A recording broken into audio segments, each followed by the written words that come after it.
So anyway, back to figs, and they're easy, they're quick, and no more than compost needed for fertilizing. Good idea to mulch underneath them. They do, as a lot of fruits, especially when they're putting on fruit, they do require adequate water. And typically, when they're doing it,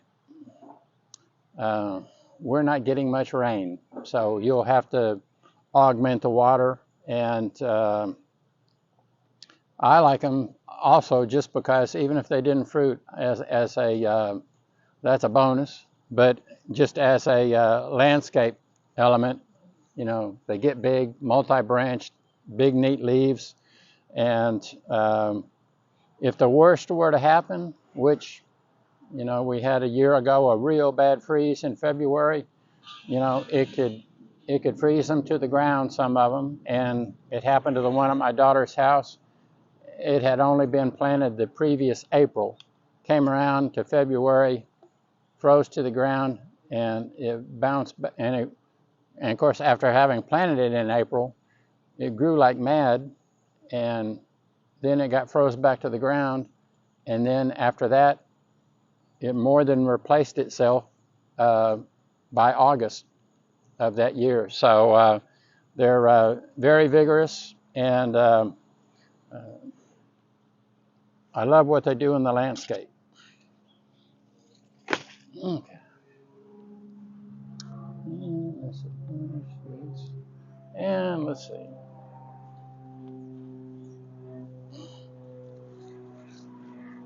Oh, next item, peaches. We already talked about the chilling requirements. So we've got Ranger and Harvester, which are recommended varieties for the area. They also are freestone. In other words, the peach comes off the seed really easily. And best not to really do fruit, leave it on for the first 2 years. Try to grow the tree first. It takes a lot of energy to produce the fruit, and that takes away the tree from the tree getting established. And then after that, it'll still put on more fruit than it can handle. So you'll have to thin the fruit to where it's at least 6 inches between peaches. If you don't do that, two things can happen. It can put on so many peaches that it'll break limbs from all the weight. And also, if there are too many peaches on there, you know, they get the size of ping pong balls. They won't, you know, get to full size because there are too many of them. Both of those are bad, but it's really bad when the tree, you invest in the tree and then it breaks itself from the weight. So thin them out, and you can do that when they're like the size of a small pea. Just pinch them out and leave the good ones 6 inches apart. And of course, peaches, when you plant them and afterwards, they require more pruning than anything else. You're going to take off 25 to 35, 40% of growth every year, and you're going to do that.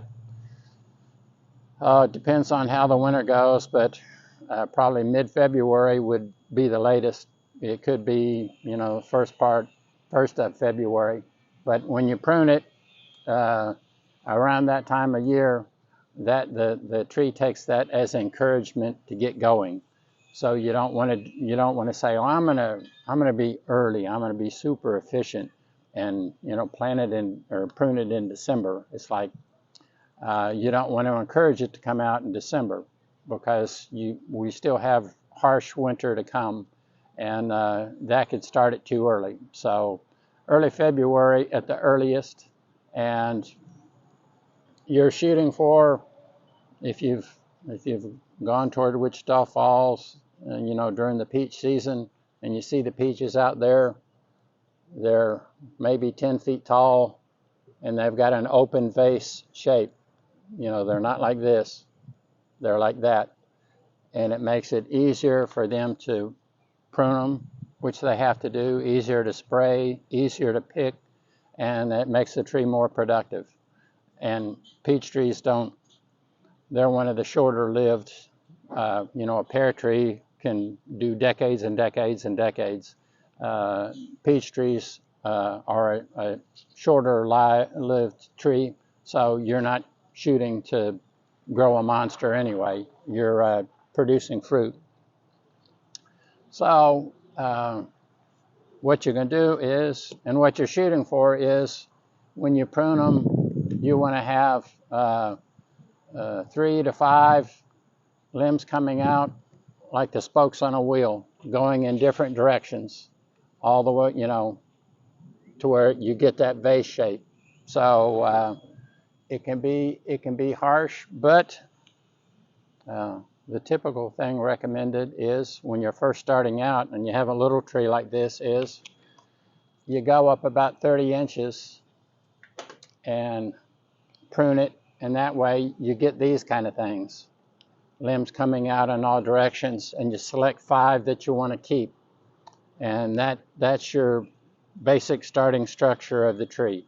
And then in the future, you're going to be cutting to things that are growing out, which helps you get that shape. If you do have what are called water shoots, very vigorous vertical growths that shoot straight up, you'll be taking those out completely, because that's contrary to the shape that you're shooting for.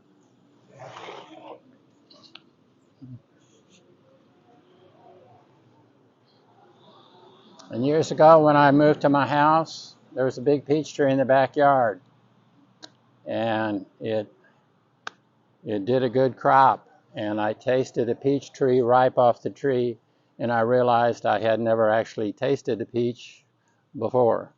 You taste one ripe off the tree, it's not only is it sweet, but there's a complexity to the flavor that you don't get from the store.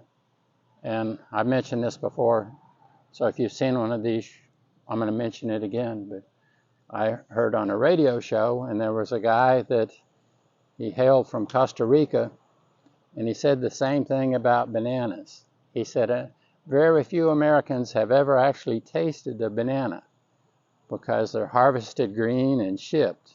He said if you've tasted one ripe out there in the forest, so to speak, he said it's a completely different animal. So we don't necessarily get to do that with bananas, but we can do that with peaches. If you want to do that with bananas, the thing that's required, which we do not have, is the banana's got to see 20 months without a freeze. That would take an awful lot of warming for us to achieve that. We're not going to. Or a greenhouse. If you a really big pot on wheels that you can wheel inside your house. Yeah, and it's probably going to require probably going to require. It could work, but they're the same thing. They require sun to make things. So a greenhouse would be the best. I went to the Dallas Arboretum, I guess, a couple years ago, and they've got them out there with bananas, but they have the facilities to do 20 months or better without a freeze. So that's what's required. That's what's required, and that's why we don't have a banana tree here. So, let's see. And let's see, where are we going? And next item up are pears. This is an Orient pear recommended for the area. They're best with pollinators. Moonglow is a good pollinator. Orient, and it's recommended for the area. Orient's a good quality pear. We also have Kiefer recommended for the area. The neat thing about pears is they're another low care required. They don't have much in the way of pests. They live a long time. They need minimal, maybe none in the way of fertilizer, because they're another tree that you don't want to fertilize and get a bunch of succulent new growth, because that just invites disease. So you don't want to do it. They typically don't get it the fire blight is the thing that's the bane of pear trees. And a good way to, if you want to get that on your pear tree, fertilize it a lot. That will encourage it to get a disease. So do it the easy way. You don't want a bunch of succulent new growth. And of course, same deal on the sunshine. Mulch the bottom. They live for a very long time. You know, this is one of those kind of plants that you go out in the country, there's an old homestead, the home is gone, but the trees are still there. You know, a pear tree is one of the kind of pears that would still be there. And over in my neighborhood, there's a pear tree, and when I drive past it in the spring, it is just covered with pears, and it makes you think about the abundance. When you see that, it's like, wow. You know, it's about 20 feet tall and 20 feet wide and just covered with pears. So they're another neat landscape tree with fruit as a bonus. Okay. And that one, typically you wouldn't, typically doesn't require thinning of fruit on pears. And let's see. And as a fertilizer, compost is going to be adequate. You'd be planting those 25 feet apart if you were planting more than one. Peaches, I didn't mention it, but 15 or 20 feet apart on those. And then got my little persimmon here somewhere. There he is.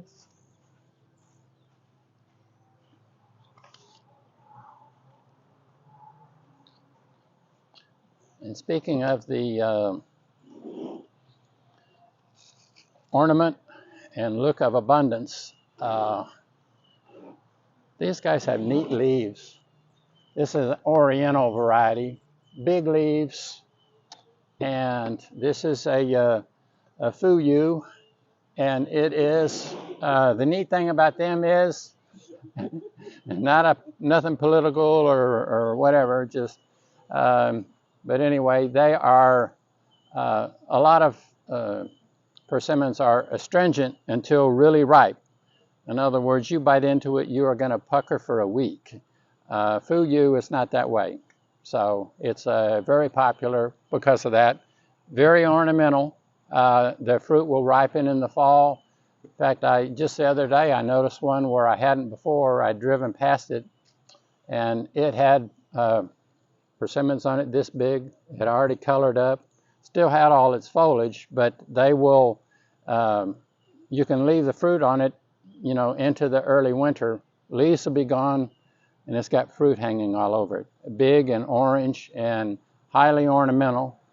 And there's one in my neighborhood that it's amazing what you see in your neighborhood if you walk your dog, that you drive by in your car and you could drive by it for 50 years and not see it, but you walk your dog once and you notice all these things. Well, there's one like 2 blocks east of me on the other side of the street, and I'm walking the dog, and it's the right time of year, and I look over there, and it's kind of to the side and back of the house, about 25 feet wide and 15, 18 feet tall, and a few hundred persimmons on it. It had lost its foliage. This was, you know, on into the fall. And talk about a showstopper. And I thought to myself, obviously with the size of it, it's been there forever. I've been here for decades, haven't noticed it, but, you know, there it is. So live a long time, dramatic ornament, and tough plants. And I love the fruit, and I love the foliage. It's a neat looking landscape plant. Of course, all of these that I mentioned so far, they all lose their leaves in the winter. And we also, right now, we haven't had in the past, but we haven't stocked some American persimmons, which are smaller. They make probably a somewhat larger tree The persimmons are smaller, highly ornate. They taste good. And another tree that's a real contributor to the landscape. Their bark is ornamental too. And let's see. Plums. And plums. Some plums require pollinators, but if you have one of those, methley is self-fruitful, and it's a great pollinator for all other plums. And we also have Santa Rosa here, and it's also self-fruitful. But this guy, he already has kind of a neat shape that you're shooting for on a plum, and literally cut out some of the confusion. That's a bamboo pole, it's not a branch. Now you can see it's even prettier than it was before. You're shooting for the same thing, a bushy spread, not height. And this one's got a great start. Tough plants.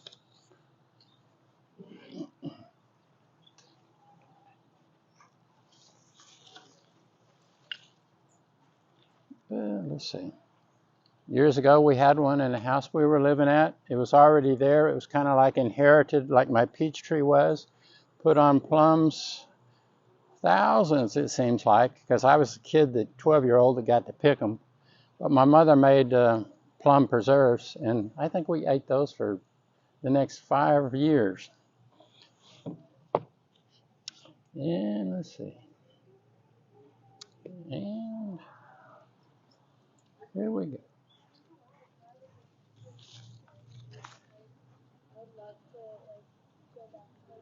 And let me get.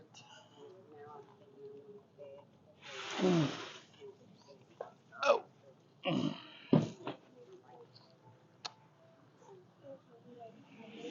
Another one that's popular is kind of as much a bush as a tree, pomegranates. And this is a variety Wonderful. And of course, they're another one that the fruit's ornamental, but they bloom, the blooms are orange, so highly ornamental. It's adapted here, and a tough plant.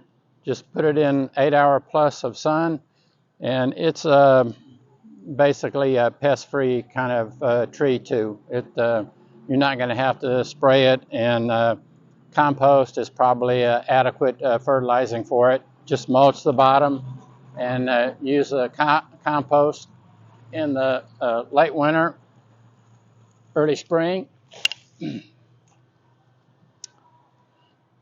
And I'll repeat, that's a broken record, but all of these things are neat in the landscape. They're ornamental with flowers or once they get their fruit.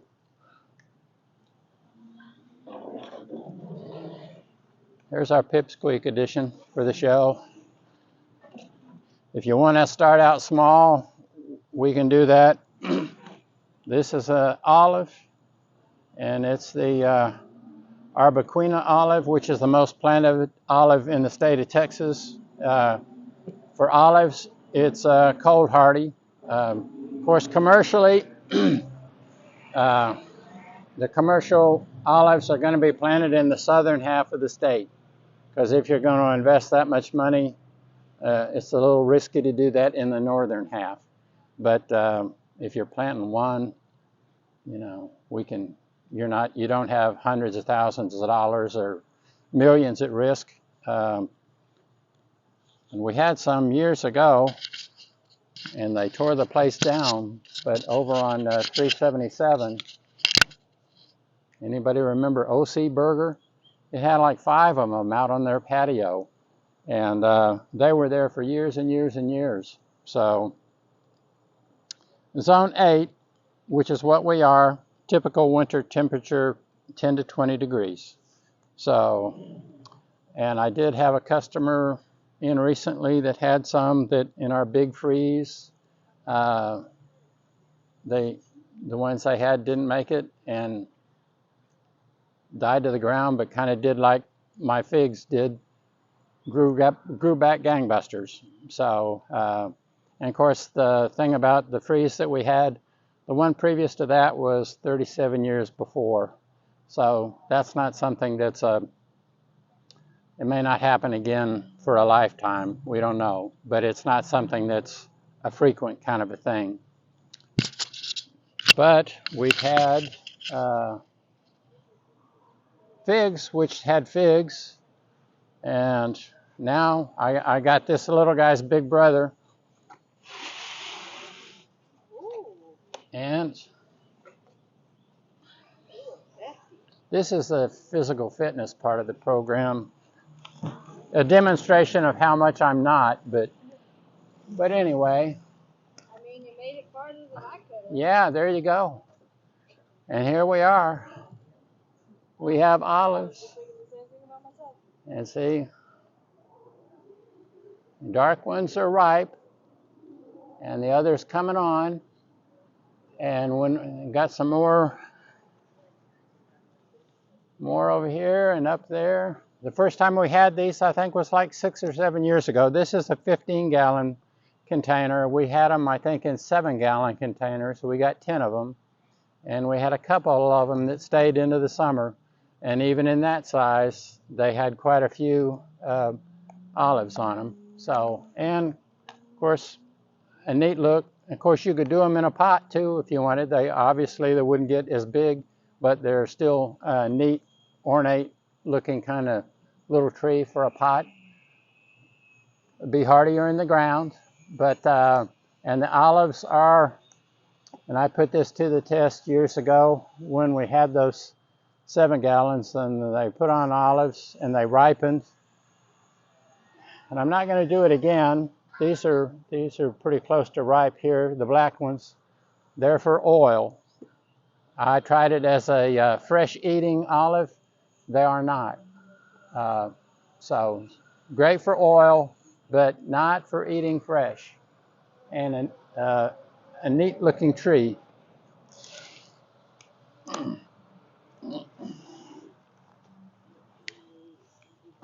And I made it.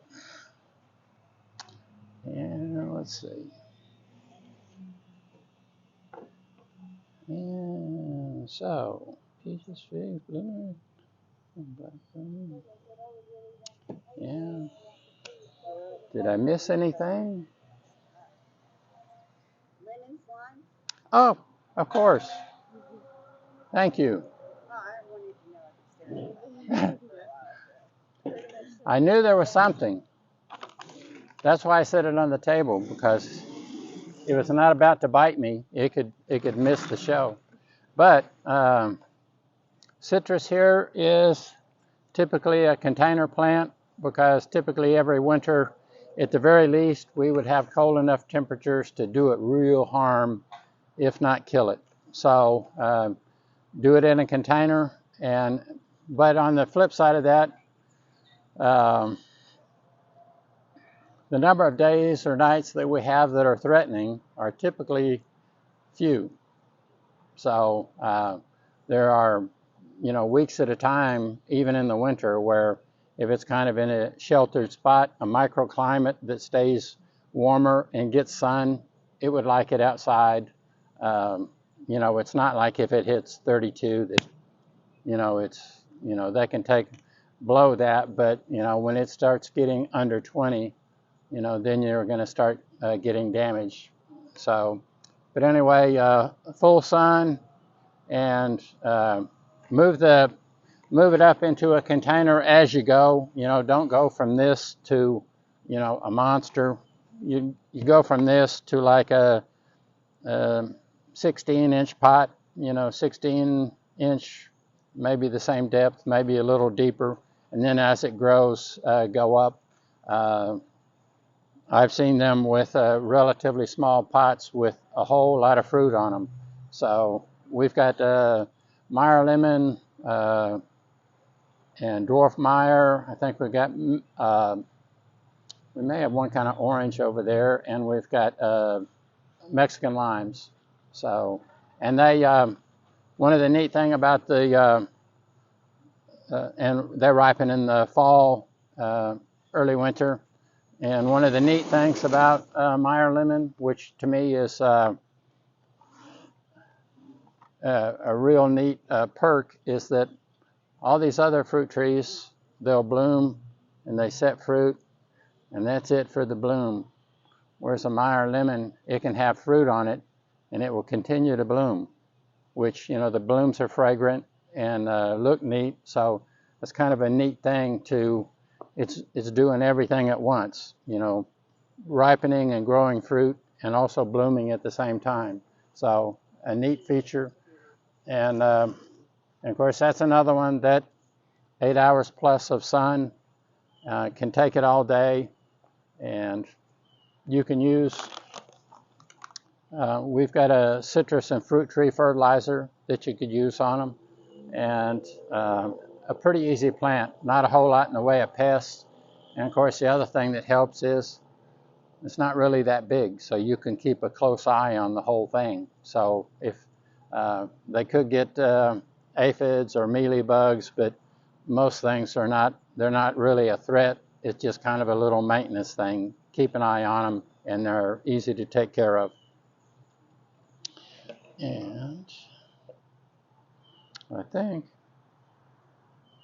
don't think I've left anybody out. Well, same deal. Yeah, same care and feature. Yeah. Just making sure. Yeah. They look the same, or pretty much. So. Oh, here we go. I was about to forget something. I'm beginning to find out I require supervision on these deals. How could I miss the biggest guy over here? Okay, up. Yeah, there you go. Okay, pecans. You know, another one that, you know, makes a pretty decent shade tree, grows pretty quick, adapted to the area. And you can see on this one, it's grafted, so it'll be a paper shell, make a big pecan, and is of bearing age right now. Of course, it'll be a while till it has much of a crop, but he's ready to produce pecans right away, because this graft wood is from an older tree, so it already thinks he's 50 years old, so he's ready to bear. And these, we've got Choctaw, Pawnee, and Desirable. And probably the most recommended would be, and you want to have, one of them does male pollen first, the other one does female pollen first, and it's best for having a crop to have one of each. So the recommended varieties that fulfill that for our area are Desirable and Choctaw. You have one of each, and you're set for pollination. And of course, pecan trees are pollinated by the wind. The bees get a day off. They're not required. They put out so much pollen that the wind will take care of matters for us. A good growth, a good tree, fast growing, good shade tree, and a good crop. And let's see, and I think that about does it. Thanks for tuning in, and we'll take questions on